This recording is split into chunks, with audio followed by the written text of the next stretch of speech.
possible.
Hey guys, Divine here, and today I wanted to show you my idea of summon Storm Totem Shaman. So, as you can see at the side of the video, we can smash every content in the game, the monoliths, the bosses, the arena, basically everything. But how it works and how it looks like. So first of all, we check our statistics. So we have almost 3,300 health, almost 400 mana, just a little movement speed. It could be better.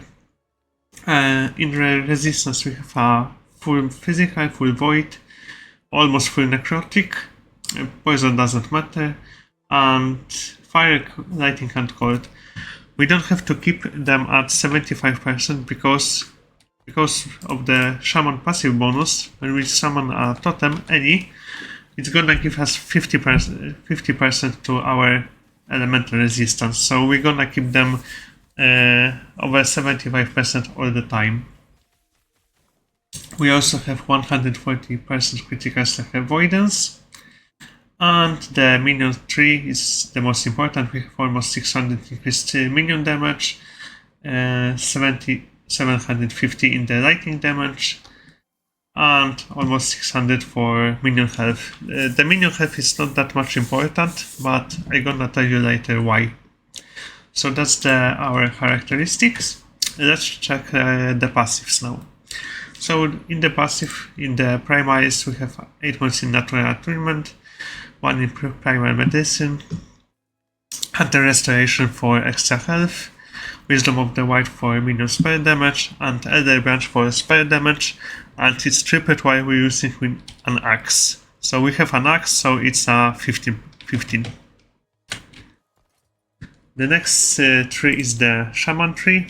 You have 8 points in Shamanic Infusion for penetration and attunement, 1 Ice Sky Warrior, 1 Silent Protector, 6 in the totem damage increased, 5 in Influence Supremacy for 5-point bonus, stun avoidance, and also some survivability with the endurance threshold.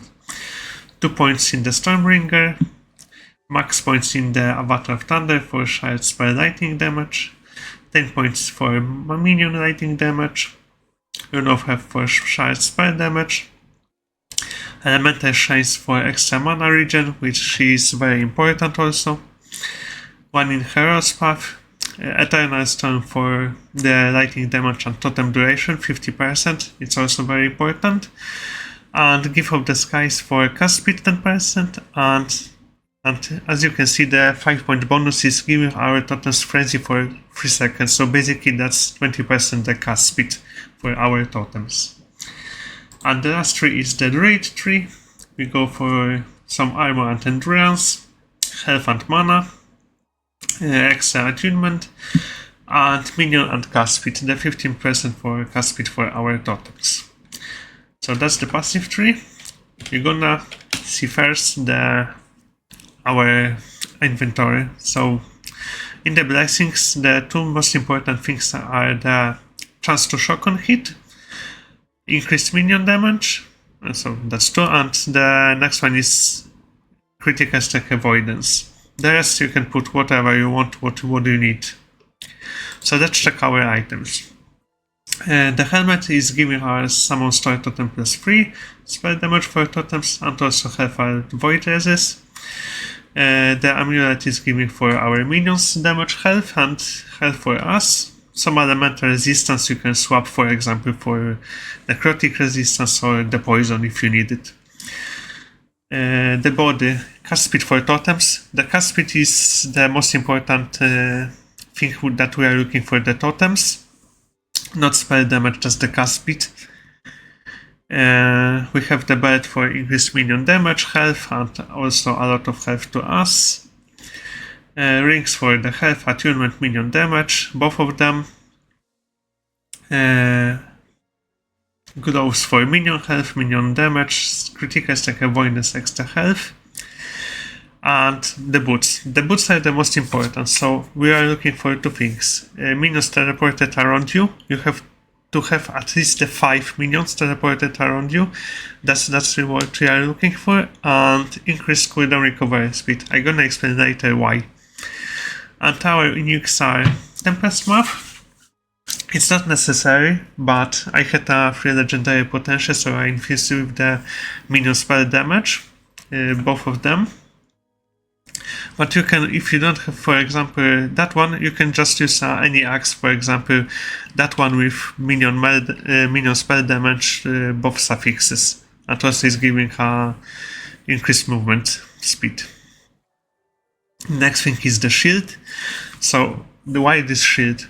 It's giving 425% chance to shock attackers. So, basically it's like around 80 flat lightning damage to our totem. And also it's some survivability. We have I have infused with the 160 health and also the minion health. And the last thing is the Stormcraver Testament. It's giving spell lightning damage for totems, lightning penetration, some mana, attunement. I have infused with the increased mana regeneration, which is also very helpful.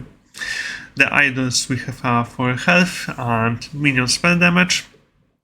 2 ornate hero idols, which they are very important because they are giving cast speed for the totems. As I said, that's the main source we are looking for. And some critical structures for minions. Small idiots for lightning damage and mana. And Humber for vitality and some necrotic resistance. So that's our items. So let's check the skill tree. So we have a summon totem. We're going up to the summon of maximum totems +4. We have some mana with them. And we are looking for Go Mine to summon 5 of them at the same time. So that's how it looks like. We have also infused them with the cold damage. And some of the cast speed. So the most important, you have to look for the Growth Mind, 1 point, 4 points in the maximum totems, 4 in the Memories of Eterra for extra mana, and you can also infuse with the cold damage if you want. The next thing is the Upheaval. So we have for damage, Shockwave chance on totem hit, and this note, Master of the Totem. So, as you can read, Upheaval hits grant your totems increase armor and more damage for 4 seconds. This effect can stack unlimited amount of times. So, as you can see, when we use this Upheaval, it's gonna boost our totem infinite times. And how to maximize it? We're gonna this way. For the mana cost, base crit chance, and that node, Upheaval Totems. You can now create an Upheaval Totem. So basically these nodes change Upheaval from spell to the totem. You go for Suntold Pillars for maximum Upheaval Totems, and Molten Fortress for maximum Upheaval Totems, and additional charges. So basically we can use 3 of them. That's how this looks like. And we have also Warcry. We have Warcry, we are looking for knockback distance, for shallow breath, and totemic height, so it swaps from the spell to the totem. So when we have these nodes, we're gonna summon a totem. We go for the crit chance, we infuse with the cold, and we take Brink of Winter for increased crit chance for our minions. And also the important thing is the debilitating shot, which gives reality to enemies. Also invulnerable for 1 second after using Warcry. And Breath of Atera for maximum healing and cleanse elements. I'm gonna show you why it's very important also. So let's check our main skin now. So we have a Summon Star Totem. We go for the cast speed maximum, area, maximum damage, and Thunder Totem. So as you can read, if you have at least 3 other items when you summon Storm Totem, up to 5 are consumed to instance summon a Thunder Totem. So when we use the Torn Totem, it's gonna summon 5 of them. And when we gonna use a Storm Totem, it's gonna consume it for extra 100% damage and health. And also duration. That's why it's very important. We go have also some base crit chance and critical multiplier. We have also shock chance and spell lightning damage by 10% shock chance. So as I said, that's why we have this shield, because this node, full Gurit core, it's working very well with the core ages. And also we have limited resistance for some mana, and the most important node is Unmatched Storm. Your Storm Totem now casts Storm Burst from your Gathering Storm. So basically we take this node, and from the Gathering Storm tree it have all the benefits. So in the Gathering Storm tree we have a Jolting Storm for Storm Burst shock chance, spell damage by 3 mile damage. So when we have our axe, 28 mil damage, it's gonna take this damage to convert it for the spell damage for our Gathering Storm. We have also a Lightning Penetration maximum. And also excited about Storm Burst now consume a portion of your current mana to deal more damage by 10 current mana. So that's why mana regeneration is important. So when we use a Storm Totem, it's gonna use this node to consume our mana for deal extra damage. That's why we have a 70 mana regeneration. And we also have a Lightning Strikes twice, so Stormbolt repeat chance, Stormbolt chance, and extra damage at Stormbolt cast frequency. So that's how our skills looks like. So now we know what we are looking for with the items, blessings, and how the skills looks like. So how this build works. So as you can see, when we summon a Storm Totem, it's just a basic totem with extra spirits from Totem Spawn. So if we want a combo rotation, we're gonna use a Storm Totem. It's gonna summon 5 of them. We're gonna consume it with the Storm Totem. As you can see, the damage is already very high. We're gonna use the Upheaval Totems for that infinite buff, that 15% for 4 seconds. You can see it's, I don't know, 50 millions on crit strike, or something like this, even 60 millions. Or that's hard. As you can see, it's crazy. Okay, so now let's look for a skill rotation. So as you can see, we're gonna summon a Storm Totem, the basic one, and it's there dealing a decent damage. But if you want a full potential from it, you're gonna first use the Storm Totem. It's gonna summon 5 of them. You're gonna use the Storm Totem to consume all of the Torn Totems to deal 100% damage and health. And if we want to maximize it, we're gonna put Upheaval Totems for that infinite damage bonus from the passive tree. And basically that's our skill rotation. So if you wanna kill something very quick, you just can use a basic totem. But if you have a staggers with bosses or anything, you use this skill rotation for very, very big damage. You can also put a Warcry Totem, which gives healing to our totems, also to us, and that crit chance. And now I'm gonna show you why it's important. So for example, as you can see, the skill rotation is very long, so you have to use this torrent totems, summon, storm totem, upheaval, warcry. It's very long, that's why we have a Fury Leap and the note from the prefix 6 minutes teleported around you after using whatever skill. So if we don't want to use this all the time, we're gonna summon the torrent totems, storm, upheaval, warcry, and all the minions when you use the Fury Leap gonna teleport with us. That's why it's very important. And also I told you one thing about increased cooldown recovery speed. So when we take this off, and when we're gonna use the warcry totem, as you can see it's gonna work, but it's have a little gap, I don't know, 0.1 second or something like this.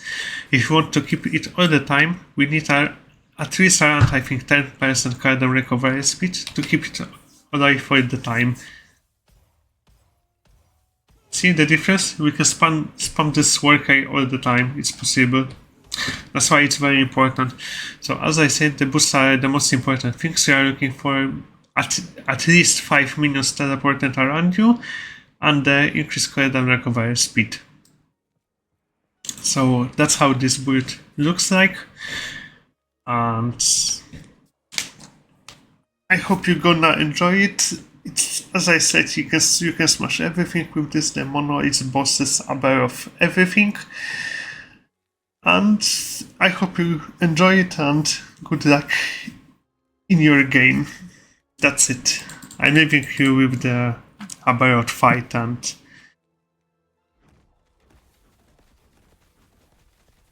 enjoy the watching.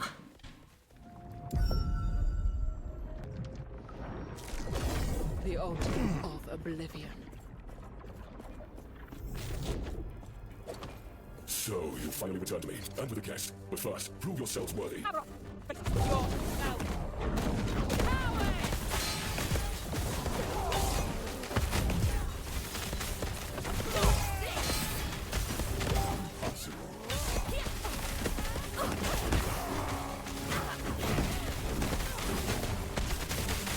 of this.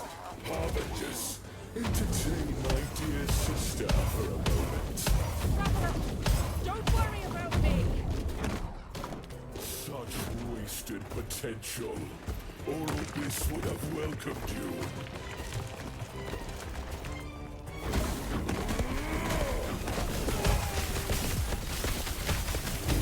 You fight for nothing. See the beauty we were denied. Terror turned her back on us.